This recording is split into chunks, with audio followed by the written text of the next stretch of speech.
A vida média das empresas está em 5 anos. E nelas, 60% fecham em apenas 2 anos de idade. E por isso que eu chamei o Renato Guima para me falar os 3 grandes erros que todo empresário comete. E eu vou te destacar aqui. Comportamento, ele fala muito de arrogância, o que gera uma falta de conhecimento. E por essa falta de conhecimento, existe uma má gestão do dinheiro, uma má gestão do fluxo de caixa. Se tu queres entender e saber mais, fica aqui e acompanha, porque vou te falar. O Renato deu uma aula de gestão pra gente.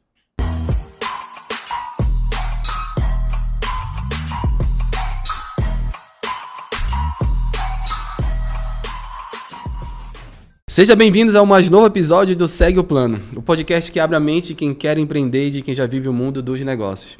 E hoje vamos bater um papo com Renato Guima, empresário, consultor e treinador de líderes empresariais, à frente da R Guima Gestão e Educação e criador da Imersão Leaders, maior formação empresarial do norte do país, e já formou mais de 2.000 empresários com sua metodologia. Renato, seja muito bem-vindo. E antes de qualquer coisa, por que a maior imersão empresarial do norte? Maior em quê, cara? Cara, maior em todos os números. Maior em quantidade de conteúdo, não só em horas, né, mas de conteúdo. São 6 módulos, praticamente realmente uma formação completa. Maior em número de alunos, são mais de 2.000 alunos formados.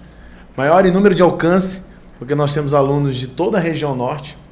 Nós temos alunos do Amazonas, do Amapá, do Tocantins, do Pará, temos até do Maranhão, que é um primo nosso aqui do ladinho. Você levar em consideração uma zinha legal, faz parte. E maior na altura do palestrante, que eu tenho 2 metros de altura, então é maior também nisso. É maior em tudo. Cara, muito legal. Eu sou muito a favor de termos serviços, produtos, eventos, tudo local, porque eu acho que a gente tem características bem peculiares, né? E pegando esse pano de fundo da tua imersão e já entrando no nosso podcast, qual é o nosso tema hoje, cara? Erros que levam uma empresa à falência. Com esse teu panorama, além dos clientes que tu tens, falando com essas 2.000 pessoas ao longo dessas 16 imersões que tu falaste que fizeste, né? Provavelmente tu sabes quais são os maiores erros que levam uma empresa a fechar, a quebrar. Aí eu te pergunto, qual é o maior erro? Ou tu tem uma lista em um top 5, um top 10? O que tu mais vê de erro, assim, de comum no dia a dia? Cara, na verdade são 16 turmas do Líderes, que são 3 anos, né? Mas a R Lima tem 15 anos de mercado, como eu te falei. Tu já passou muito mais gente aí, cara. Porra, chamei a pessoa certa. E o bacana é que eu comecei no Sebrae, né? Comecei há 15 anos atrás, tenho muito orgulho de falar isso, sempre que eu vou falar, sempre orgulho de falar, que eu fui executivo de uma empresa, do Rapidão Cometa, que hoje é FedEx Brasil. Eu só trabalhei nessa empresa. Então eu trilhei uma carreira desde garotinho, 16 para 17 anos ali, estagiário, trainee. E quando eu saí do Rapidão Cometa, eu fiz o concurso e fui trabalhar como consultor no Sebrae. Me habilitei ali, fiz todo o trabalho para conseguir atender pelo Sebrae. Então eu atendia empresas muito pequenas mesmo. Então nessa jornada, desde uma empresa que faturava, sei lá, um microempreendedor individual, né, até empresas que faturam bilhões, eu já ouvi de tudo, de todas as coisas que envolvem, né? Mas se eu puder, eu sempre relaciono 3 grandes causas, digamos assim, de uma empresa quebrar. A primeira delas, ela é a má gestão de fluxo de caixa. As empresas brasileiras, mas nortistas especialmente, elas não fazem ou fazem mal feito a gestão de fluxo de caixa. E normalmente são surpreendidas por isso, porque a má gestão de fluxo de caixa vai sufocando a operação, né? Vai sufocando o empresário. E aí tem a segunda razão disso, né? Que é a falta de conhecimento, e especialmente de conhecimento de gestão e de pessoas, de liderança de pessoas. Então você tem um problema grave de problema de fluxo de caixa, que é agravado pela falta de conhecimento de gestão, conhecimento do negócio, conhecimento do mercado, conhecimento dos concorrentes, conhecimento de pessoas, uma série de conhecimento. Uma série de coisas. E o terceiro ponto, na verdade, já é comportamental, que é a arrogância. A arrogância do empresário, né? Desse líder que está à frente da empresa, que ele é arrogante no sentido de não buscar ajuda, de não buscar conhecimento, de não entender que ele precisa desenvolver competências. Então, por exemplo, eu já fui procurado muito por cara Pronto, puta advogado, o cara é um ótimo advogado, um cara muito bem sucedido como advogado. Aí ele decide abrir um escritório de advocacia. Então, não, vou abrir um escritório, vou juntar vários advogados, vou montar uma estrutura e vou arrebentar. Quando ele deixa de ser um autônomo, um profissional liberal e passa a ser um empresário com um escritório e muitas coisas, ele vai ter que ter conhecimento de gestão que ele não aprendeu na faculdade. A faculdade não ensina mesmo. Pois é. E essa transição de operacional para gestão que é difícil. Aí o cara é um ótimo chefe de cozinha. O cara é um renomado chefe de cozinha. Aí ele diz, não, vou abrir um restaurante porque o meu nome, a minha competência para fazer os pratos vai fazer o restaurante ter sucesso. Aí quebra com 6 meses. Cara, tu fizeste uma trajetória aqui que eu achei bem interessante, para ver se eu entendi. Pelo cara ter um comportamento, um soft skill, não tão desenvolvido, como tu falaste, arrogante, ele provavelmente vai começar a gerir mal e trazer pessoas não tão qualificadas, até pela arrogância dele de não ter pessoas tão boas quanto ele, que gera resultado lá no fluxo de caixa dele.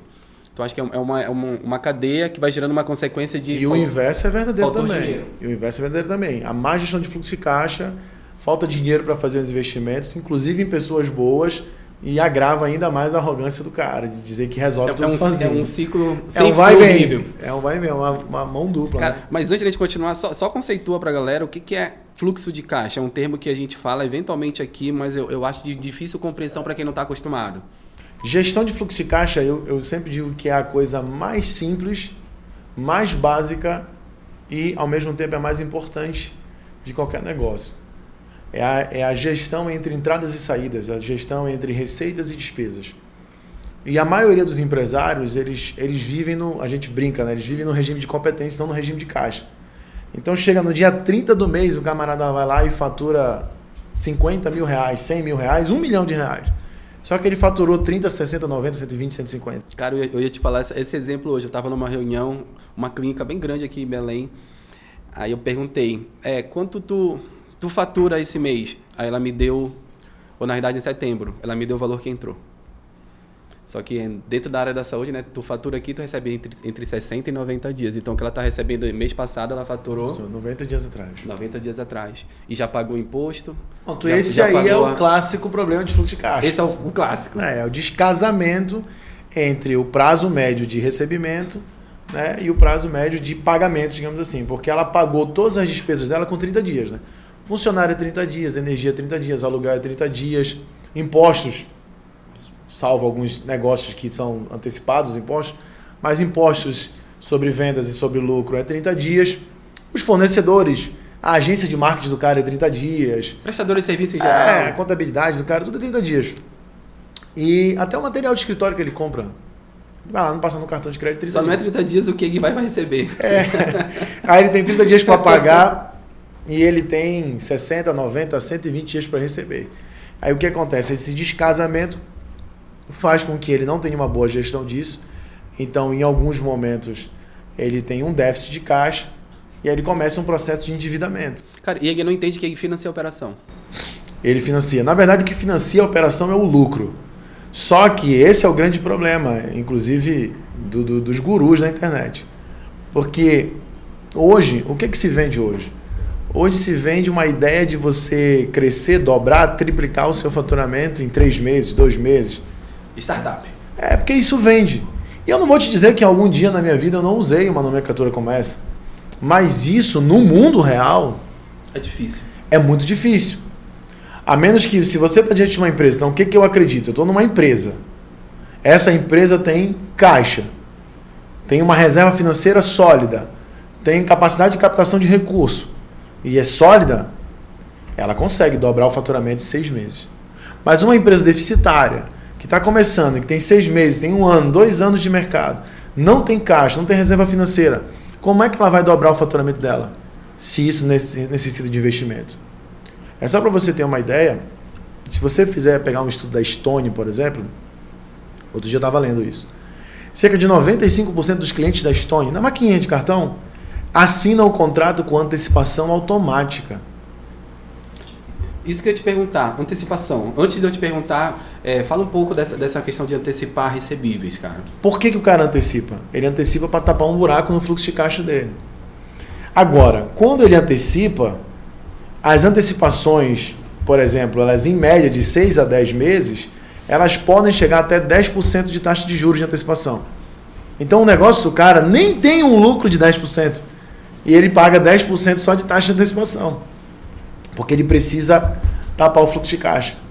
Então a má gestão de fluxo de caixa, ela é que normalmente pega o empresário de surpresa. Porque ele começa a crescer, vender a prazo, para receber no futuro. E ele começa a crescer o faturamento dele. Ele começa a antecipar, e essa antecipação vai corroendo ainda mais o fluxo de caixa dele. Vai comendo todo o lucro. Vai comendo o lucro dele. É literalmente aquilo, o cara só troca dinheiro.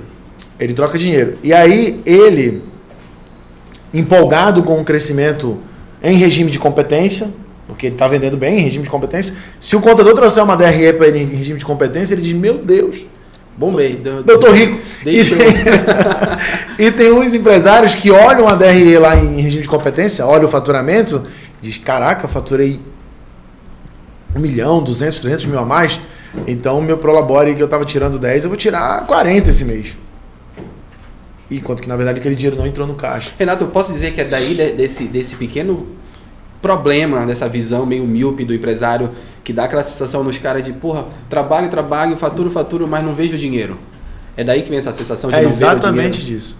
Exatamente do ciclo, né, do descasamento entre as receitas e as despesas dele. Mas não é um ciclo de quantidade, de volume.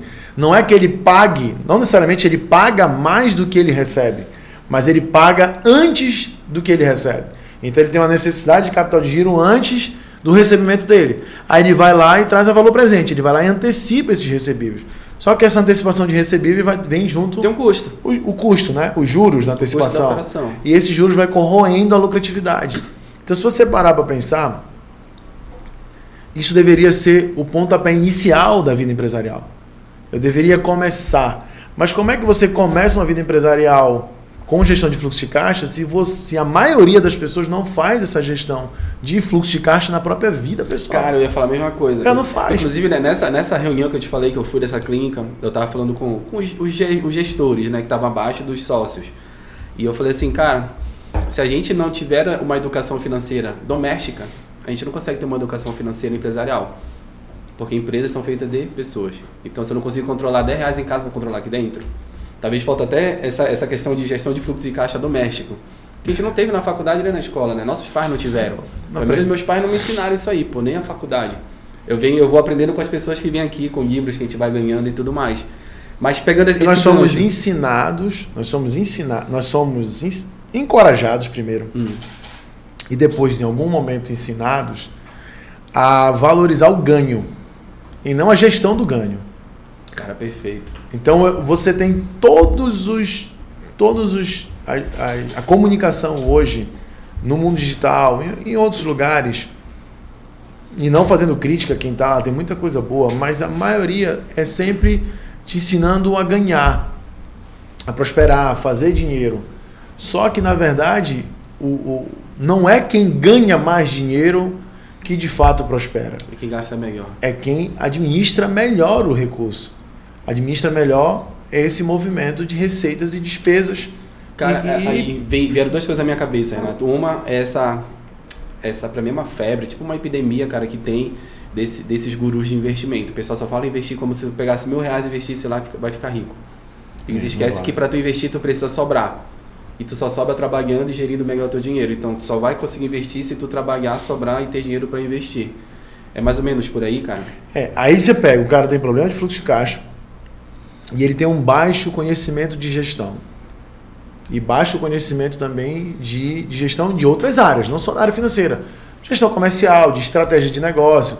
Ele tem um baixo conhecimento de gestão de pessoas, de gestão da operação.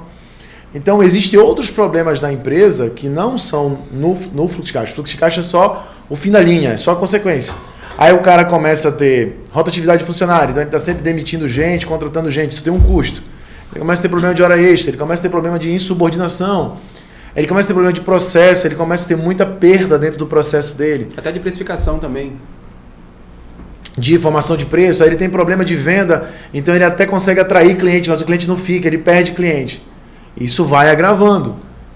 No momento de crescente, que ele está antecipando dinheiro, ele não percebe isso, mas no momento que a venda cai, qualquer oscilação econômica que possa natural do acontecer, mercado. que ele não tem mais o dinheiro para antecipar e ele não tem a reserva financeira, ele entra em colapso. Só para te ter uma ideia, tá inclusive no meu primeiro livro, que foi publicado na época da pandemia, no primeiro ano de pandemia, cerca de 800 mil empresas fecharam no Brasil. Aí o Sebrae fez um estudo sobre isso e mostrou que essas empresas, cerca de 80% dessas empresas, elas eram micro e pequenas empresas. Essas empresas só tinham capital de giro para 21 dias. A gente chama de disponível, na contabilidade chama de disponível. O dinheiro disponível. O dinheiro que está no caixa do cara para ele pagar a despesa de hoje. Os caras só tinham dinheiro para 21 dias. Então imagina, lockdown de 14, comeu 14. Depois de mais um lockdown de 14, o cara quebrou. Porque não tinha recurso. E aí ele foi perceber que, na verdade, ele achava que tinha um negócio próspero e sólido, mas ele não tinha. Agora, ele não iria perceber isso se ele estivesse vendendo e antecipando. Ele não ia perceber. Quando que ele iria perceber? Se acontecesse da venda dele cair. Então, tu imagina, tem empresa que fecha um mês depois do concorrente abrir do lado dela. O cara tem lá uma lojinha, uma farmácia, uma ótica, uma sapataria, alguma coisa. Um mês depois o concorrente abre do lado dele, aí pega 40% da venda dele. O que pode acontecer? Pode. Não que vá ficar, porque às vezes o concorrente ele tira 50% da tua venda, mas não fica, o cliente volta. E o cliente vê que não foi legal, o cliente volta. O cara não tem fôlego nem para esperar o cliente voltar. Ele quebra. E vive no limite. Ele vive no limite. Como diria, acho que a tua mãe já falou isso alguma vez na vida, né? Ele vende o almoço para comprar a janta. É verdade. Ou eu sou muito velho? Não, já falou. Mas vende o almoço para comprar a janta, cara. Que é que eu só falei de forma diferente. O cara só troca dinheiro. Aí é o perigo, porque em um momento como esse, que a pessoa tem... O empresário, em geral, está com dificuldade de acesso ao crédito, seja por ter problema no nome dele, por dívidas, ou seja porque o dinheiro está muito caro no Brasil, ele tem dificuldade de acesso ao crédito. Então, quando ele precisa, por exemplo, captar algum recurso, ele vai captar caro, taxa de juro alta, e ele vai botar esse recurso na empresa não para crescer a empresa. Ele vai botar esse recurso na empresa para pagar dívida.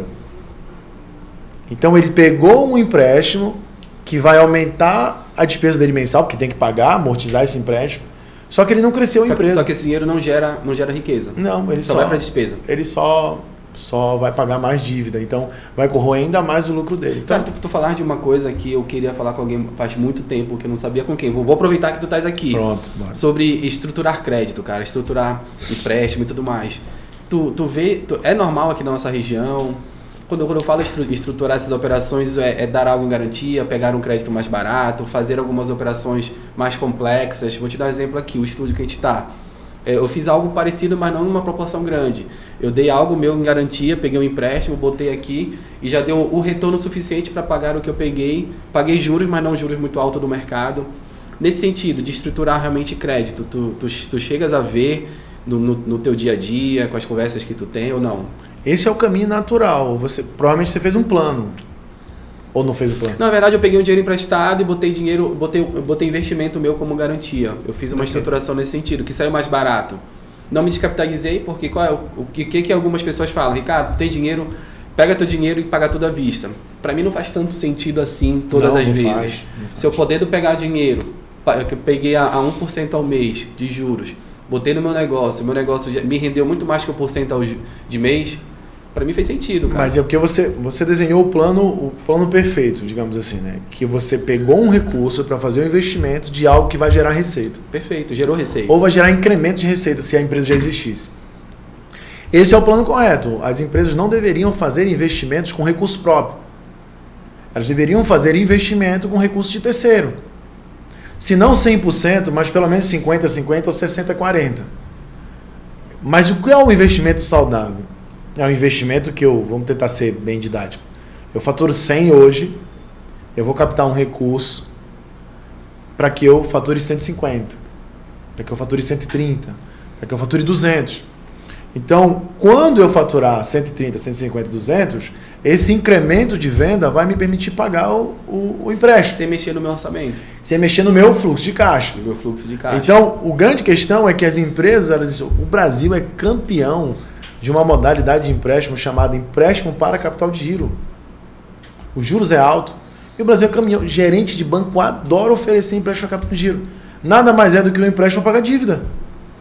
Porque capital de giro, tecnicamente, é o dinheiro que eu tenho para pagar as despesas ordinárias do dia a dia da empresa. Não, e fazendo a comparação na época, esse empréstimo, capital de giro que me ofereceram, tava tipo 5% ao mês, 4% ao mês. Alto. Eu peguei a 1,1. Muito alto. Aí não, eu vou pegar para fazer investimento. Ótimo. Você fez o plano perfeito. O único risco que há nisso aí é se o plano de investimento foi mal elaborado. Mas aí é da qualidade do plano. E de quem fez o plano? De quem fez o plano. Então, pode acontecer daquilo que eu te falei no início do nosso bate-papo. O camarada não tem conhecimento do mercado, da concorrência, né, do jogo do mercado dele. Aí ele monta o plano errado. Renato, é um pouco do que eu falo por aí. Eu dou algumas palestras e tudo mais. Eu falo muito assim, cara, geralmente as pessoas entendem do seu negócio, mas não entendem de negócio, de mercado. É diferente. Né? Ou elas entendem do que fazem, mas não entendem da gestão do que fazem. Que é o caso do chefe de cozinha que faz um prato delicioso. Mas tu pergunta pra ele o custo daquele prato, ele diz, não, aí não é comigo. E ele não quer nem saber, porque como assim? Ele não quer saber. Ele não quer saber. Como assim eu vou comprar uma manteiga mais barata? Vai comprar, aí eu aconselho, cara, arruma um sócio que sabe, porque aí é o mundo perfeito, né? Eu entendo do que eu faço e eu tenho um sócio que entende da gestão, dos números, dos indicadores. Aí é o mundo perfeito. Aí bate muito naquilo que tu falaste, que é falta de conhecimento. O cara não vai nem atrás, né? O cara quer ficar na bolha dele. Na verdade, todas as outras coisas, se você for ver, todos os outros problemas, né? Queda acentuada. Que o pessoal fala, uma queda repentina de vendas, né? Prejuízos. Uma pandemia. O aumento da tributação e tal. Isso vai girar e vai parar em duas coisas. Falta de conhecimento de gestão do negócio, do mercado, etc.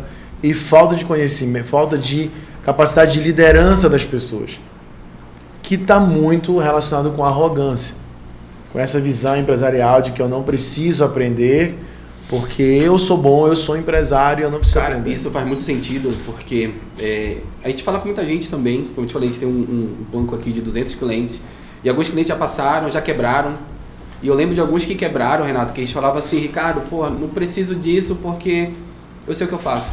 Eu estou nisso há 15 anos e está dando certo.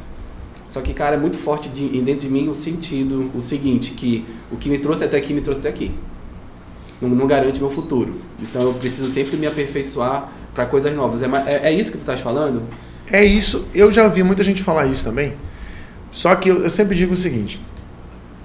Se a empresa não está evoluindo em todas as áreas, melhorando a estratégia, melhorando o posicionamento, melhorando as pessoas, melhorando os processos, melhorando as finanças, se ela não está evoluindo e o empresário está muito satisfeito, é porque não tem concorrente.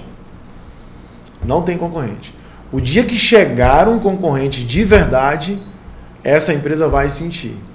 Então, eu sempre falo lá na Imersão Líderes, eu falo pro pessoal, digo, pessoal, até o pessoal fica chocado quando eu falo isso, de primeiro, né?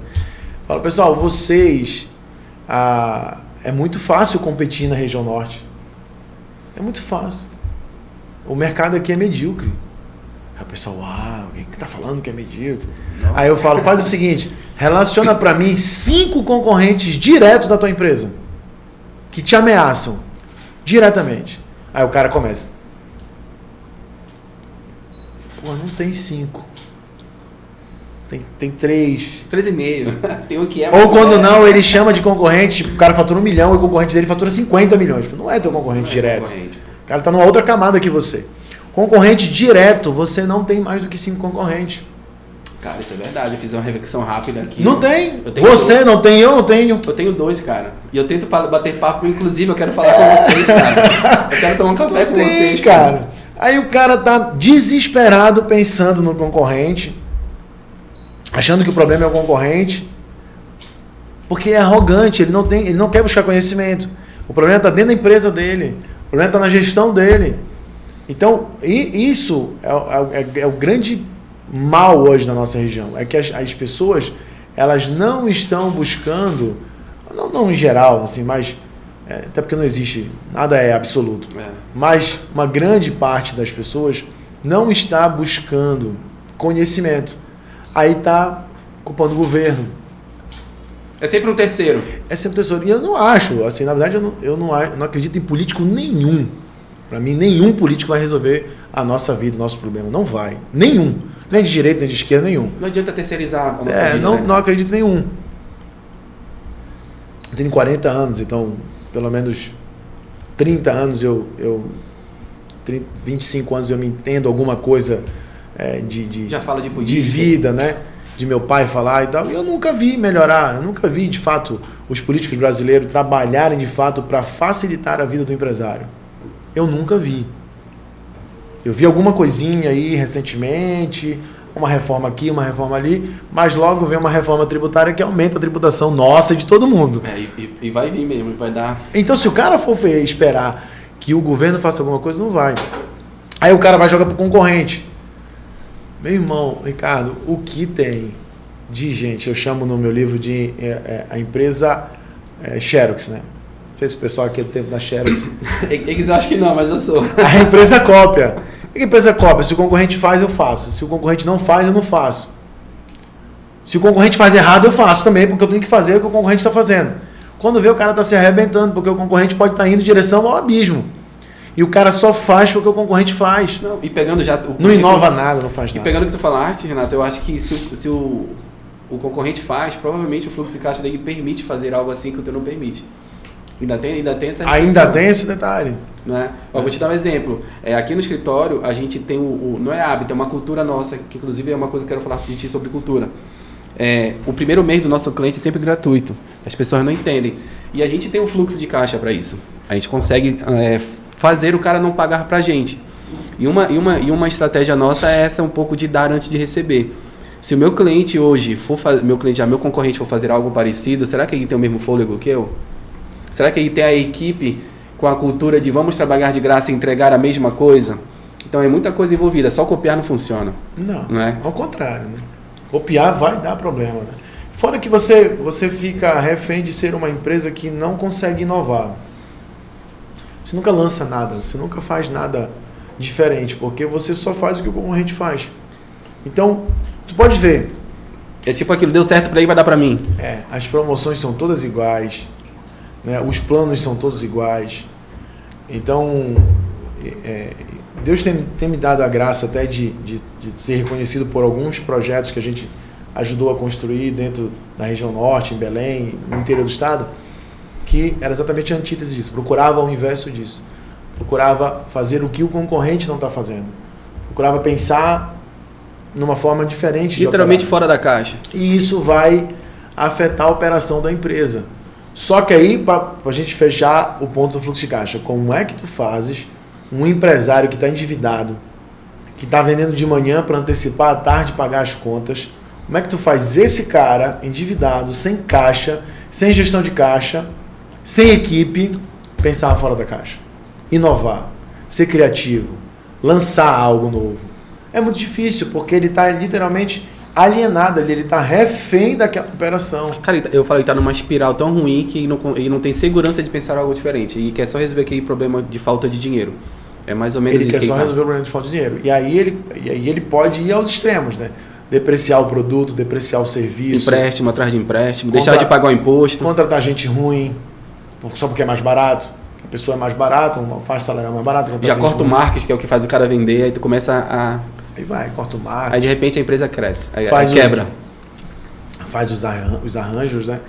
E aí ele disse, não, mas eu quebrei, mas é porque a economia vai mal. Pô, a economia vai mal, mas o teu concorrente cresceu 50% esse ano. Como é que a economia vai mal? Como é que um país de 210 milhões de habitantes, um mercado consumidor assustador como esse, o efeito macroeconômico afeta a minha empresa? Afeta, até que ponto? Eu gosto muito do que o Thales do G4 fala. Ele fala que o Brasil não é um país de macro, o Brasil é um país de micro. E eu sou prova disso. Você pode estar vivendo uma crise financeira, econômica, aqui em Belém, por exemplo. Se você for em Marabá, meu amigo, só a Vale do Rio Doce está investindo 8 bilhões em Marabá. É outro mundo. A cidade está voando. Então você dentro do mesmo estado, se você for em Santarém, a realidade é totalmente diferente. São pequenos mundos dentro de um grande estado. Exatamente. Então o camarada ele está ali achando... Não, e a gente pode dizer que aqui mesmo, dependendo do bairro, dependendo do público, do nicho que você vai atender, você sai de um mercado que está sofrendo para um mercado que está prosperando. Cara, e sabe o que me lembrou? Meu sogro. Eu tento explicar para ele o que a gente faz aqui. Aí eu, de forma bem rasa, pô, a gente é um escritório contábil, tem um escritório jurídico, eu sou sócio também. Aí ele fala assim, Ricardo, porra, eu tenho amigos contadores que estão fechando o escritório, eu não entendo o que tu fazes. É muito isso. Porque provavelmente os antigos, que eu falo que é o old money, estão falando com pessoas que já estão quebrando, que já estão cansadas, que não entendem um pouco de fluxo de caixa, que não entendem conceito de marketing, de comunicação, de audiovisual e tudo mais, que a gente entende. A gente está falando com pessoas muito mais engajadas e muito com conhecimento muito mais... Tu acha, Ricardo, que as pessoas querem de fato mudar ou fazer algo novo? Isso que você está fazendo aqui? Pois é, isso aqui não... Elas não querem não, cara. Não querem o trabalho. Não querem. Enquanto tiver cliente, tiver gente pagando... Eu vou falar, eu sou prestador de serviço também. A gente, prestador de serviço, a maioria dos prestadores de serviço, eles não querem ter trabalho. Eles querem só receber. Eles não querem ter trabalho. Então, se o cara montou um pacote ali, ele empacotou um serviço, desenhou bacana e botou no mercado, ele está vendendo. Ele nem preocupa quantos clientes estão saindo. Ele preocupa que ele está faturando, ele está vendendo. O saldo está no positivo. Os clientes estão saindo, estão dizendo para ele, cara, você precisa se reinventar, você precisa melhorar, você precisa olhar mais para o cliente e tal. Ele não está preocupado com isso, ele vai se preocupar quando... acabar de entrar cliente. Quando acabar.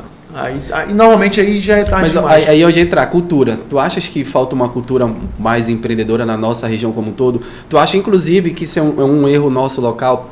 São várias perguntas que eu quero fazer para ti ao mesmo tempo. Uma delas existe algum erro que tu vê que Pode dar mais água aqui. Pode, cara, é tua. Existe algum erro que tu vê que é muito da região norte, como algo peculiar da região norte? Outra pergunta, a questão da cultura. Tu acha que falta um pouco de cultura de empreender, de prosperidade aqui na região norte? Me fala um pouco assim, de peculiaridades daqui, cara. Eu acho que o problema da cultura empreendedora foi quando a parte ruim da cultura coach entrou no mundo empreendedor. Né? Por que eu estou te dizendo isso? Calma. Não cancela, não apaga. Por que eu estou te dizendo isso? Porque existe uma galera do mundo coach, do autodesenvolvimento, da alta performance, que tenta passar uma visão de que as coisas são muito fáceis.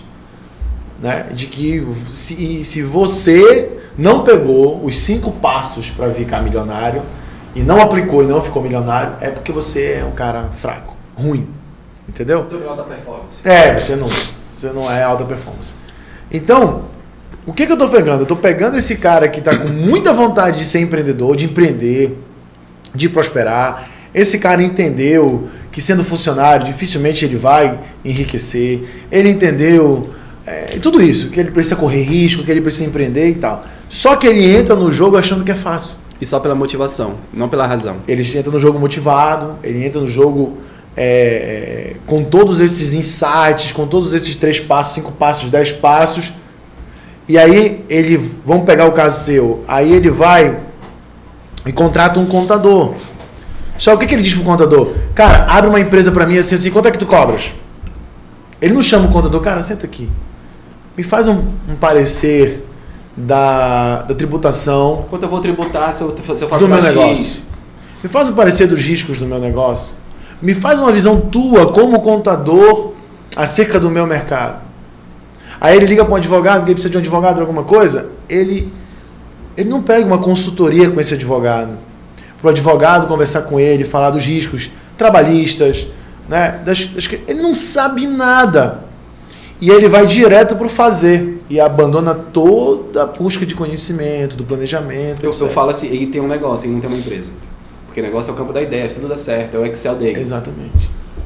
Aí você vai lá para o Sebrae, o número de pessoas que fazem plano de negócio antes de abrir suas empresas, ainda que o Sebrae dê esse material, como elaborar um plano de negócio, o número de pessoas que faz um plano de negócio não chega a 1%, cara. Não chega a 1%. O cara começa o negócio literalmente da cabeça dele ou uma cópia da empresa que ele trabalhava antes. E que ele só reproduz o modelo. É o Xerox. É a reprodução dele, é Xerox. Então o camarada, ele não quer. Aí ele acha que tem que melhorar o mindset dele, que o problema é o mindset, que o problema é que ele tem que acordar mais cedo. Cara, mas... Entrar na banheira de gelo. Sem conhecimento, você é um louco, perdido, dirigindo um carro sem freio. Aí por isso que a gente tem muito empreendedor por necessidade, né, cara? O cara perde emprego, agora eu vou empreender, chegou a minha vez. É empreendedor de necessidade, empreendedor de oportunidade e empreendedor com propósito, né? São os 3 empreendedores que eu até cito no meu livro. Você nem leu meu livro, mas você está falando coisa do meu livro, né? Não ia, pessoal, pior que eu não ia. Você pode começar como empreendedor de necessidade. Você só não pode ser trouxa de continuar desse jeito. E tu evolui através do conhecimento. Você tem que evoluir através do conhecimento. Só o conhecimento transforma. Por mais que isso pareça clichê, eu acredito muito na Bíblia, na palavra de Deus, acredito em tudo que está na palavra de Deus, está tudo lá, cara. Eu falo, é o maior manual do mundo. Está tudo lá. Conhecereis a verdade. O que é a verdade? É o conhecimento. Se você for lá para os filósofos, Platão, Sócrates, todo mundo já falava na busca da verdade. A busca da verdade é o conhecimento. Só que hoje a galera está achando que a verdade está num vídeo de 3 minutos. É um conhecimento muito raso de 30 agora, segundos. Né, não, a verdade está lá com publicações científicas, análises, estudos. Está dentro de profissionais com 5, 10, 15, 20 anos de história. Livros. Que estudaram por isso, que estudaram para isso. Então eu sempre faço esse paralelo. O camarada tem 3 pessoas na vida dele. Ele tem contador, advogado e consultor. Ele não valoriza nenhum dos 3 como deveria de fato. Eu posso colocar o consultor como mentor, Renato, porque eu vejo muita dificuldade do nortista como um todo sentar na cadeira de mentorado. Lembra quando eu te falei assim? Ele pode ir para São Paulo, viu os caras lá em São Paulo, mas daqui ele não ia chegar. Lembra que eu te falei que a gente tem um evento, o GP Start e tudo mais, para uma galera que está começando. E a gente ouviu de gente falando assim, pô, e é barato, é só para manter o custo. A gente cobra R$500, só para pagar o custo. E ele falou assim, pô, vou pagar R$500 para vir um paraense falando, porra, velho. Não faz sentido na minha cabeça, cara. Enfim, será que a gente não faz negócio? Eu digo pra todo mundo, o cara que empreende tem resultado no norte, cara, e consegue empreender em qualquer lugar, cara. A questão também é a definição de sucesso nisso aí, que eu acho que é muito perigosa. Porque também a internet, os gurus, eles colocaram a definição de sucesso igual a dinheiro. Cara, é isso mesmo, eu falo. Igual a muito dinheiro. Então a fórmula do cara, sucesso é igual a muito dinheiro. Presta atenção. Aí... tem um professor meu, que eu não vou falar o nome dele, fica sacanagem. Mas o cara me deu aula de contabilidade. É funcionário da Receita Federal. Não é um cara milionário. Não é um cara muito rico. Mas o sucesso... Mas o volume de conhecimento desse cara e o reconhecimento que ele tem na profissão dele, na academia... No conselho de contabilidade e tudo mais. É um puta sucesso. Dentro da profissão dele. Então imagina sentar com esse cara e conversar com esse cara 1, 2 horas ou contratar uma consultoria desse cara. Mas eu digo não, eu não posso contratar esse cara, porque esse cara não é milionário. Então as pessoas enlouqueceram, cara. Né? Eu até falo assim, uma mulher de 77 anos... que parou de trabalhar para cuidar dos 4 filhos e agora vive ali rodeado de filhos e netos. Ela teve sucesso? Aí o pessoal, sempre que eu faço palestra, o pessoal, não teve, outros não. Eu falo, a sociedade diria que essa mulher não teve sucesso. Mas essa mulher é minha mãe. Essa mulher é muito bem sucedida. Ela é muito feliz, porque ela escolheu ser a melhor mãe que ela poderia ser os filhos dela. Eu acredito muito no que tu fala, e pra mim sucesso é tu conseguir chegar onde tu escolheste chegar. Tem uma frase que diz do Earl Nightingale, não sei se o nome eu sempre pronuncio de uma forma diferente, mas diz: sucesso é a realização progressiva de um ideal de valor. Sucesso é a realização progressiva de um ideal de valor. Ou seja, se é progressivo, é ao longo da vida. O que é o ideal de valor? Aquilo que tem valor pra mim. Porra, o que tem valor pra mim não é o que tem valor pra ti. É totalmente individualizado. E aí eu vou medir o teu sucesso pelo meu, porque pra mim tem muito valor usar um Rolex de 100 mil reais, e pra ti, porra, eu não tô nem aí, eu nem uso relógio. Apesar de que isso aqui não é de 100 mil reais, tá? Só pra registrar. Porque eu nem uso relógio. Eu nem uso relógio. Então pra mim, dane-se o teu relógio. Só que as pessoas... Aí a galera começou a achar que quem ele tem que ouvir é o cara que é milionário. Cara, isso me lembrou meu sogro. Eu tô muito reflexivo com meu sogro nesse episódio. Por quê, cara? Olha, meu sogro saiu do interior, inclusive perto de onde a minha família é, ele saiu de Óbidos. E, cara, ele hoje já conheceu muitos países, a Europa quase como um todo. E ele é o cara que me briga falando assim, quando eu falo assim, porra, bora comer uma pizza onde? X. Ricardo, lá é muito caro. Bora ir no supermercado, a gente compra e a gente faz em casa. O sucesso pra ele é totalmente diferente do meu. Eu quero comer uma pizza, porra, bem elaborada e tudo mais. Ele não. Ele joga outro jogo. Ele joga outro jogo. E entender isso aí, cara, faz inclusive os conflitos diminuírem. Eu convivo todos os dias com pessoas multimilionárias, grandes empresários. E eu te falo que 99% deles tem uma outra mentalidade acerca do sucesso. A mentalidade dos caras está no valor que eles entregam para as pessoas. Não no preço. Mas o micro pequeno empresário, ele está endeusando, se sentindo seduzido por algumas pessoas na internet que estão pregando o sucesso. É andar numa Ferrari, é estar numa casa que muitas vezes é alugada. O cara comprou aquilo, alugou até aquilo. O carro é alugado. Alugou aquilo só para fazer o vídeo. E o cara está fazendo isso lá. A galera do mundo real, o empresário do mundo real, ele não está jogando esse jogo. Só que o pequeno empresário que precisa ouvir, que precisa aprender, ele está, por exemplo, desprezando um contador, desprezando um advogado, desprezando um consultor, desprezando um outro colega empresário de um outro ramo, mas de um porte menor, mais um outro colega empresário, desprezando eventos locais, desprezando coisas como você promove, a gente promove, e está tudo certo para mim, mas ele está desprezando porque ele está com o olhar no lugar errado, com o foco no lugar errado. E aí ele vai seduzido por isso. Pela ganância, né, cara? Tem um pouco de ganância aí, cara. Tem uma semente de ganância, porque eu vejo muito. O cara quer o teu resultado sem passar pelo que tu viveu. Ele quer teu palco sem ter o teu bastidor.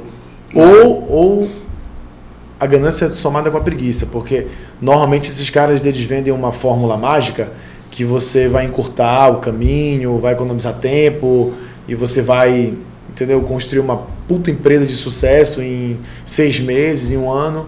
E a gente sabe, no mundo real, no Brasil, que não é assim, cara. Não é assim, não é tão fácil assim, é muito trabalhoso, só que é gostoso.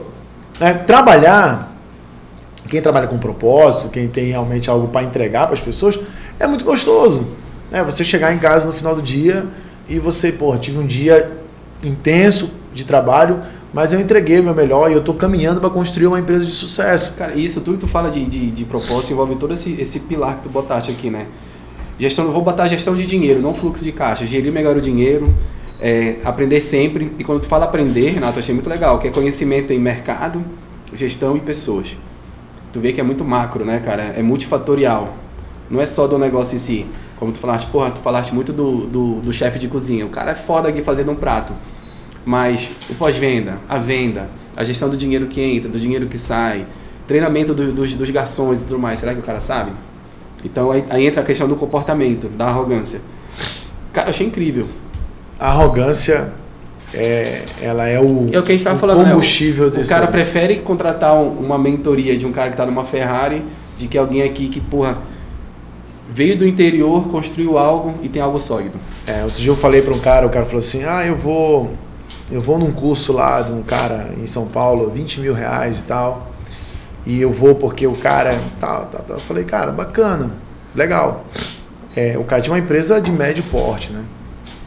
Eu falei, esses 20 mil reais representa muito para sua empresa, né? Eu imagino que sim. Eu falei, não, cara, 20 mil reais, pra você ter uma ideia, é meu prolabore, é o que eu tiro para viver. Eu vou pagar e tal. Aí eu falei assim, não, mas não quero nem comparar isso. Eu quero te perguntar o seguinte, quantos mil reais nos últimos 6 meses tu investiste em treinamento para tua equipe? O cara parou, olhou para mim. Pois é, cara. Não. Eu falei, você vai pegar 20 mil agora e tu vai botar tudo num cara que vai te ensinar tudo que você vai resolver e você vai voltar para sua empresa e essa equipe tua, que nunca recebeu nenhum treinamento, vai fazer a coisa acontecer junto contigo. Não, mas eu sou a pessoa que tem que ser investida porque eu sou... Não, verdade, você também é a pessoa que precisa ser preparada na sua empresa.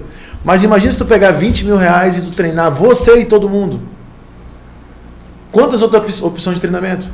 Se tu canalizar 5 mil para treinamento de vendas, pega um profissional aqui de Belém, canaliza 5 mil para treinamento de vendas da tua equipe de vendas, pega 5 mil, canaliza para uma formação financeira. Com 2 mil por mês, ele faz uma palestra por mês com um cara top, com uma equipe top, cara.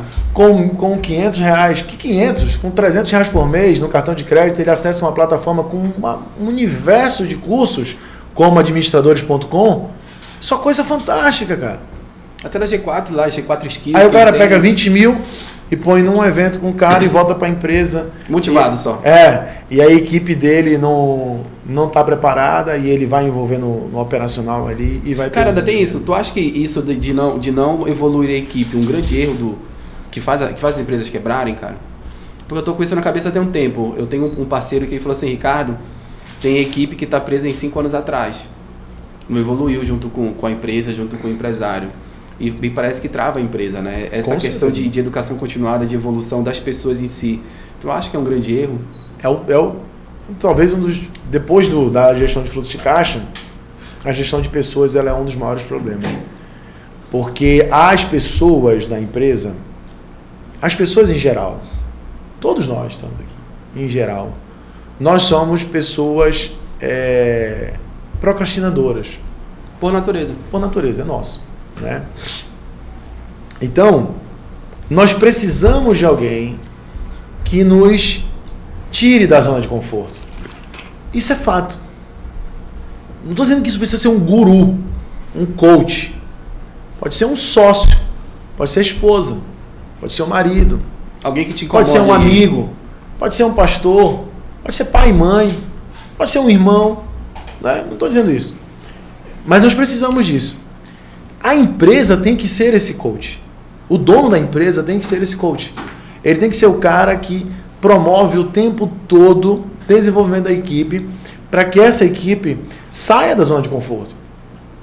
Eu tenho uma sócia na minha empresa, a gestora da Formação Líderes, que se tornou sócia da Formação Líderes por trabalho, Samara, que outro dia ela estava falando para mim assim, Renato, se eles vão ver isso, eles vão até sorrir. Ele falou assim, Renato, você percebeste que a nossa equipe está engordando? Engordando de ganhar peso? Eu falei, pô, eu também estou engordando e tal. Aí eu falei, não, cara, eu continuo nos meus 98 quilos e tal, eu tô legal. Ela falou assim, não, o pessoal está engordando. Eu percebi isso no uniforme, na troca de uniforme. A galera está engordando. O que a gente está fazendo? O pessoal está engordando. Eu falei, caramba! Aí eu falei, mas quer dizer que agora eu vou me preocupar se os caras estão comendo muito açúcar ou não? Ela disse, sim, a gente tem que se preocupar. Porque o cara está engordando. Porque o cara talvez esteja sedentário. Porque talvez o cara esteja bebendo demais. Porque o cara... Olha só a cabeça dela. Aí depois, eu fiquei em casa pensando, eu falei, cara... Perfeito, essa é a visão. Essa é a visão, cara. Essa é a visão. Renato, isso me lembrou a gente fez um desafio aqui antes de julho. A gente chamou uma nutricionista. Os caras estão bem gordinhos, A gente chamou uma nutricionista e fez um evento com todo mundo do escritório. Era pro escritório perder X quilos, não lembro agora, ou era para perder 5 quilos ou 2 quilos, tu lembra, Potiguar? Era algo assim. Aí depois de um mês ela voltou. Aí todo mundo engordou. Falei, pessoal, vocês não entenderam a porra do desafio. Era pra emagrecer e engordaram, velho. É porque a gente entende que a gente tem que cuidar de tudo um pouco. Nem sempre vai dar certo. E nem vai dar certo para todo mundo. Mas o líder, ele tem que estar preocupado em desenvolver a equipe dele. Ele tem que estar preocupado em saber, cara, você leu um livro a mais? Você fez um curso? O que você fez de novo? O que você aprendeu de novidade? Qual foi o coisa? Porque, no geral, as pessoas, elas querem que a empresa pague o desenvolvimento delas. Tudo. Funcionário, no geral, é assim. Ele quer que a empresa pague. Se a empresa não paga, não faz. Mas quais são as coisas, as mínimas coisas que o cara pode fazer por ele? Ele pode fazer uma atividade física? Ele pode ler um livro? Ele pode fazer um curso? Pode ver uma palestra no YouTube que é gratuita. Ele pode ver uma palestra e fazer um resumo? Ele pode ver uma palestra no YouTube que você selecionou, fazer um resumo e dividir com os colegas? E ensinar para os colegas? Então a empresa, ela pode ser esse sistema de desenvolvimento contínuo das pessoas. Pô, cara, eu fico feliz de ouvir isso, porque a gente está no caminho certo. A gente sempre traz uma pessoa por mês para dar uma palestra pra gente. A gente motiva a leitura muito no escritório. Ano passado, inclusive, a gente fez um pacto aqui de todo mundo ir aprender alguma habilidade nova. Podia ser até corte e costura, mas tem que aprender algo novo. Cara, então a gente está no caminho certo, Gerson. Né? Porque se tu não desenvolver outras habilidades, o cara fica parado no tempo. Por que eu te falo isso, Renato? Porque eu falo para as pessoas do escritório o seguinte, que não necessariamente aqui vai ser o ponto final da vida deles, pode ser uma passagem. E todos os dias eles estão se vendendo. Estão se vendendo para mim, para o cliente que vem, para os convidados que vêm, para todos os parceiros que estão por aqui. Então, vamos supor, sei lá, o Gerson vai sair do escritório, vai se mudar. Ele precisa de indicação, ele se vendeu para mim de forma correta, tá aqui, ó. Toma essa indicação, eu falo com as pessoas que vão contratar ele e assim vai. É um eterno vendedor, que as pessoas não têm essa mentalidade. E na prática, assim, isso, a sua visão está certa, acontece, mas não é a regra. A regra, no geral, ela é a seguinte: se você desenvolve o cara, a mulher, o rapaz, ele vai desenvolver a empresa vai crescer, ele vai crescer e ele não vai embora. A menos que realmente exista alguma coisa... Um conflito cultural. Uma proposta muito tentadora que não está no teu momento, você não vai cobrir pro cara e vai soltar o cara. Mas a regra tem uma frase do Kevin Nato, diz: desenvolva as pessoas e as pessoas desenvolverão a empresa por você. Você desenvolve as pessoas. Só que até para você desenvolver as pessoas, até para você entender que essa frase ela é importante, você precisa expandir a sua mente. Você precisa se desenvolver. Você precisa se desenvolver, você precisa ter conhecimento. Para você entender que isso é importante. E aí, muitas vezes, como é que tu falas para um cara que está antecipando 100% dos recebíveis dele para poder pagar a conta de energia, senão vão cortar, que ele tem que gastar R$1.000, R$2.000 num treinamento para a equipe dele? Para mim é muito visão de médio, curto, longo prazo. A visão dele é sempre curto prazo. Ele vai estar sempre com fome. Então, quem está com fome... Quem está com frio, quem está passando necessidade, não tem cabeça para pensar no longo prazo. Cara, é foda. Não tem visão de futuro, porque ele está sempre com fome, ele está sempre precisando. E precisa estar seguro para tomar a decisão mais correta. E ele precisa estar seguro para tomar a decisão correta. Então, eu acho que tu vê que como a gestão ela é incrível, né? Nós começamos a falar sobre um problema, e esse problema que a gente falou lá no início da nossa conversa, ele vai nos acompanhar até o final da conversa. Porque sempre vai ser possível conectar qualquer mudança que a empresa não fez com o problema de fluxo de caixa. Sempre vai ser possível conectar qualquer melhoria que a empresa não fez com a falta de conhecimento do empresário. Desenvolver pessoas se não tiver fluxo de caixa. E sempre vai ter, no bojo de tudo isso, a arrogância do empresário que não quer se desenvolver, que não quer ouvir, que não quer aprender. E te digo mais, tem gente que paga 20, 25 mil reais para ir para São Paulo, para fazer um evento em São Paulo e não aceita o que o cara fala lá. Ainda acho que o cara tá errado. Vai lá para bater a foto. Bate a foto, muda a foto do perfil do Instagram, faz um post ali bonito, posta no aeroporto e tal, em busca de conhecimento. Volta de lá, não aplica nada, porque acha que o cara falou... Em busca que foi, para ser achou era outra história, né? Né, Rodrigo? Então, é muito louco isso, cara. Mas é o ser humano, é por isso que tem empresas de sucesso e tem empresas que fracassam. No livro do Jim Collins, Empresas Feitas para Durar, a série Empresas Feitas para Vencer, Empresas Feitas para Durar, ele faz um paralelo muito legal com isso, né? Que as empresas que duram, até 1940, as empresas duravam em média 75 anos. Você sabe quantos anos duram hoje?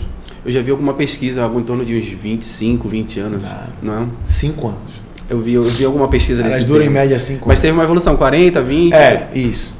Hoje elas duram em média 5 anos. E se você considerar o número de empresas que fecham em até 2 anos, é cerca de 60% das empresas que fecham em até 5 anos.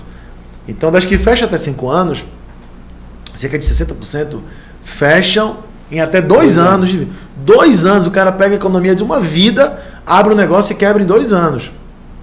E aí ele faz exatamente essa abordagem. Ele diz, olha, as empresas que duram, as empresas feitas para durar, são as empresas que põem em prática princípios fundamentais da administração de empresas que estão escritos há décadas. Não inventaram a roda. Então, se você ver, gestão de fluxo de caixa. Isso é um conhecimento de mais de 50 anos. É um princípio contábil, é uma obrigação, inclusive, da empresa. Uhum. Gestão de fluxo de caixa. Treinamento e desenvolvimento de pessoas. É básico. Tem conhecimento de décadas falando sobre isso, que você precisa treinar as pessoas, senão elas entram numa zona de conforto, senão elas não entregam o seu melhor, que elas podem produzir 40% a mais do que produzem hoje se elas forem treinadas. Processo, estruturar processo. Quando você estrutura o processo de uma empresa, a produtividade das pessoas pode crescer até 60% com um processo certo, estruturado. Outro dia eu vi que por semana, das 40 horas, eu li sobre isso, eu vou até ver essa matéria para mandar para vocês. E para publicar no meu Instagram também. Das 40 horas semanais, as pessoas estão perdendo em média 6 horas em redes sociais, fazendo, vendo, ouvindo coisas que não agregam para a empresa. Eu estou lendo um livro, Renato, sobre a dopamina. E a dopamina, esse livro explica muito isso. Esse vício da rede social, que nada mais é o vício na dopamina. Ficar rolando aí os novos vídeos, as novas... Porque o que é a dopamina que o livro me mostrou? É a expectativa. Será que é uma coisa legal e nova que eu preciso ver? Aí, tu sempre busca a dopamina, sempre lá no seu cérebro, por isso tu sempre fica rodando, passando story e tudo mais. Tem um cliente do interior, um grande cliente nosso do interior, grande varejista, e fazia tempo que eu não ia lá. E quando eu fui lá agora, mês passado, a minha consultora, a Vitória, ela me levou até uma sala de um processo que a gente estava melhorando lá o processo. Eles só vinham olhar aqui e tal. E ela estava falando do processo novo e eu na sala observando as pessoas. Então eu tive cerca de 10 pessoas lá trabalhando. E eu percebi que as pessoas todas estavam com o celular na mão. Aí eu perguntei para o encarregado, por que essas pessoas estão com o celular na mão? Elas usam o celular da empresa? Ela, não, são o celular delas. Eventualmente as pessoas vão falar com alguém do outro setor e elas usam o celular. Eu falei, tá. E a gente conversando lá e as pessoas não saíram do celular. Aí eu falei para ele, faz o seguinte, compra um armário, pede para fazer uma circular, proibindo o uso de celular no horário de trabalho, pede para elas informarem o telefone da empresa na casa delas, qualquer urgência ligarem para a empresa. E se ela passar mal, se sentir mal, ela pode pegar o celular e ligar. Mas elas trabalhavam com uma operação rotineira, lançamento de nota. 4 pessoas foram demitidas, porque 6 fizeram o trabalho das 10. É 0 hora extra. 0 hora extra. E gerou pendência de lançamento. As 10 eram incompetentes? Não. As 10 eram boas. Inclusive nem foram demitidas, foram remanejadas para outro setor. Só não fazia sentido continuar lá. Por quê? Porque elas perdiam de 40% a 50% da produtividade delas no celular. Só que o funcionário não é responsável para dizer para ele mesmo não usar o celular. É tolice você achar que o funcionário de 20, 22, 25 anos vai dizer, não, eu sou uma pessoa muito responsável, eu não vou usar o celular. É tolice, pô. É tolice isso. Eu é que tenho que dizer, enquanto dono de empresa, enquanto líder, olha, vamos tirar isso aqui. Vamos fazer esse ajuste. Vamos fazer esse ajuste. Tudo em prol da PJ, né? A gente fala que as decisões têm que ser em prol do negócio. Em prol do negócio, em prol da produtividade. E aí eu falei para eles, falei, ó, acabou a hora extra, parou de sair tarde, parou de tomar esporro, parou de ver sobre o estresse, porque agora o trabalho está em dia. Porra, legal. Cara, é isso.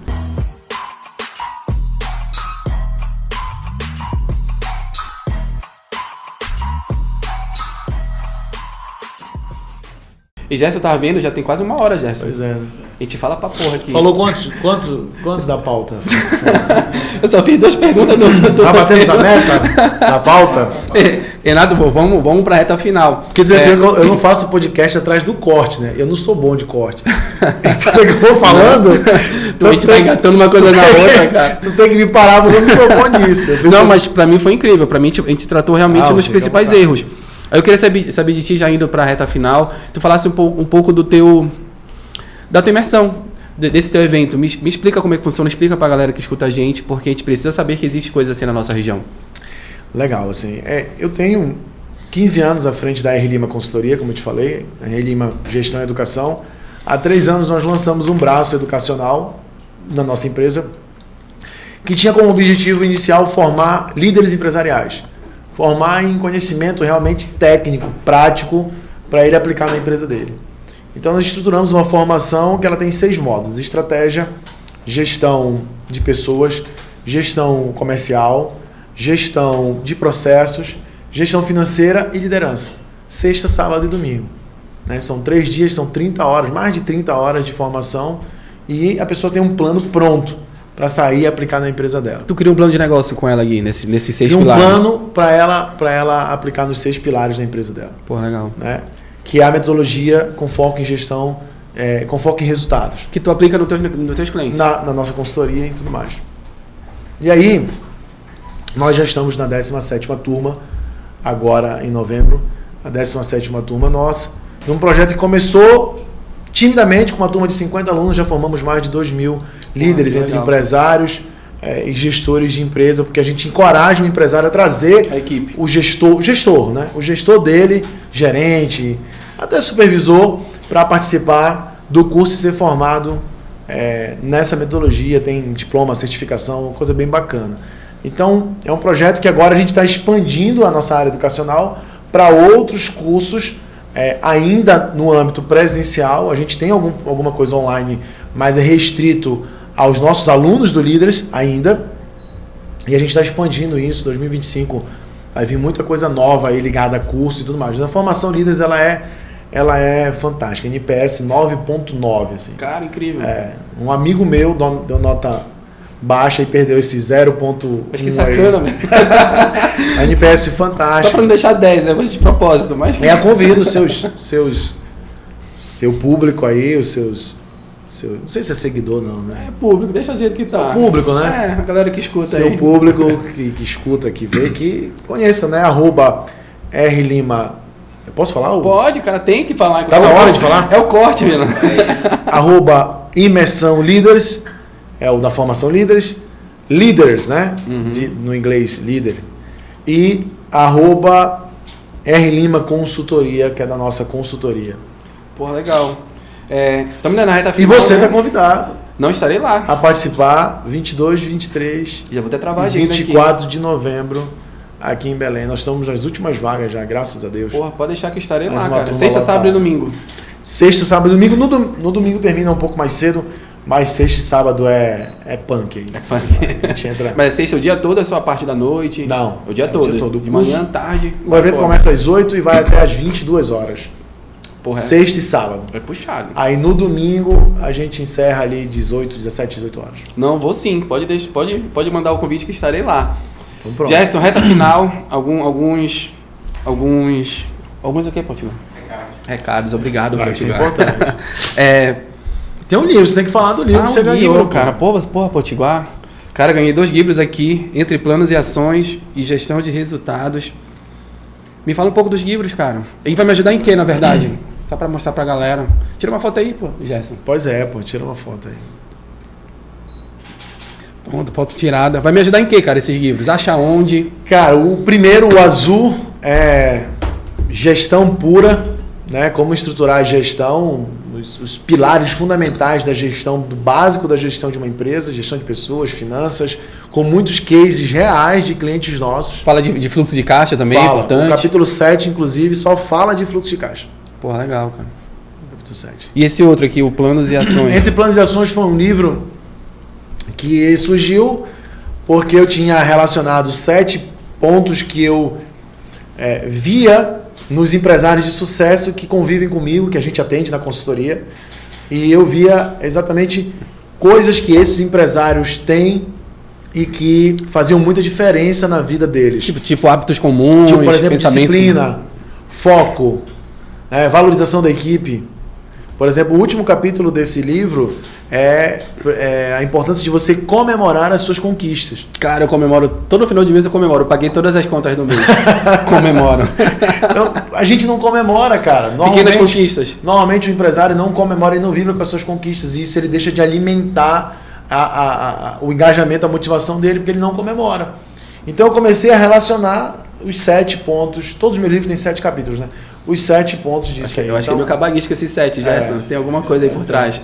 Inclusive, o novo livro que eu não lancei, mas já foi publicado, já está pronto, que é o Obra-Prima da Excelência, Como Construir uma Empresa Excelente.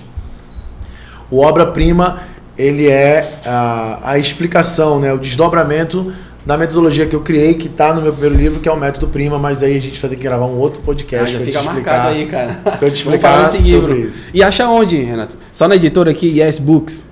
Acha na Amazon, né? Tá na Amazon? A gente é quase obrigado a vender na Amazon, né? Tem que estar lá, senão... no sócio lá. Mas acha no link no meu Instagram, a gente tem uma lojinha virtual, você clica lá, vai direto compra, lá. Recebe em casa o livro, 2. Sabe o que eu senti falta, Gerson? Só um autógrafo aqui. Dedicatória. Quem faz autógrafo é quem é famoso, eu não sou famoso. O que tu acha, Gerson, disso aí? faltou uma dedicatória. Mas, ó, recados agora. Já falou o Instagram, já até antecipou aqui os recados, mas ó, acompanha a gente. O principal recado que eu nunca posso esquecer é de compartilhar, Renato. Porque assim, cara, tu vieste aqui, não me cobraste nada, tiraste um pouco do teu tempo para falar muito conhecimento, que foi muito conhecimento mesmo hoje que tu falaste aqui.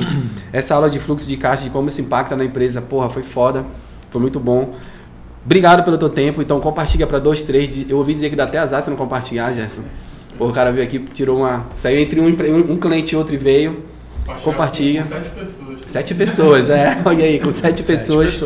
E ó, o podcast todo dia 1, 10 e 20, a gente tá lá, religiosamente lá postando. Iremos pra 4ª temporada, se duvidar, iremos pra muitas temporadas. E trazendo gente da nossa região. Já tivemos gente de fora, mas o foco mesmo é falar com a galera daqui. E Renato, queres falar alguma coisa? Queres deixar algum recado? Esquecer de falar algo que tu queres falar? Não, só agradecer você, Ricardo, a equipe, os meninos aqui pelo convite. Me sinto muito honrado de ser convidado. A gente que agradece. Parabenizar, né, pela estrutura muito boa, um propósito muito legítimo, muito legal pra gente participar, trocar ideia. Né? E também me colocar à disposição sua para tudo que você precisar, seu público precisar. O Azulay, amigo nosso, vocês conhecem o Azulay? Já gravou com a gente. Ele tem uma frase que eu acho muito bacana, que ele diz: maninho, eu quero que a maré suba, que todo mundo vai junto. Alguma coisa assim, né? E eu acho muito engraçado isso dele. Eu acho muito válido. Eu também penso do mesmo jeito que ele. Assim. Se a gente pudesse ajudar a crescer, compartilhar juntos. O podcast é isso. Se o mercado cresce, a gente cresce junto. Não tem como ser diferente. Exatamente. Então conta comigo. Sucesso aí nesse projeto, parabéns pela equipe bacana. Quando lançar o livro, vem aqui bater um papo sobre o livro. Pois é, quando eu lançar o Obra-Prima, eu vou bora bater e falar pedir um horário aqui pra falar sobre Sabe o que a gente vai fazer, cara? A gente vai ler e vai discutir o livro, cara. Eu tenho vontade de fazer um podcast assim, cara. Pronto, isso aí é legal, cara. Eu já ouvi alguns podcasts de discussão de livro, assim, falar pontos e tal. E destrinchando o livro, cara. Eu acho que vai ser um bate-papo legal. O livro escrever um livro é sempre desafiador.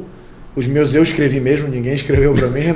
Não foi o ChatGPT, não. Não foi, não. E aí, a gente sempre se orgulha muito, né? O livro traz um pouco da minha história de vida, né? São 22 anos trabalhando com gestão, desde quando entrei na faculdade. E não tem como não aprender nada, Gui. Tem que aprender, cara. Muita coisa. Cara, só para resumir aqui o podcast, 3 grandes erros a gente pegou aqui. Má gestão de fluxo de caixa, falta de conhecimento, e conhecimento no mercado, gestão e pessoas, e comportamento. Eu acho que foi o que a gente aprendeu aqui, Gerson. Então, e Renato, tudo aquilo que está em torno disso, né? Tudo aquilo que gira em torno disso. As consequências que isso gera. Renato, muito obrigado pelo teu tempo e acho que é isso. Abraço.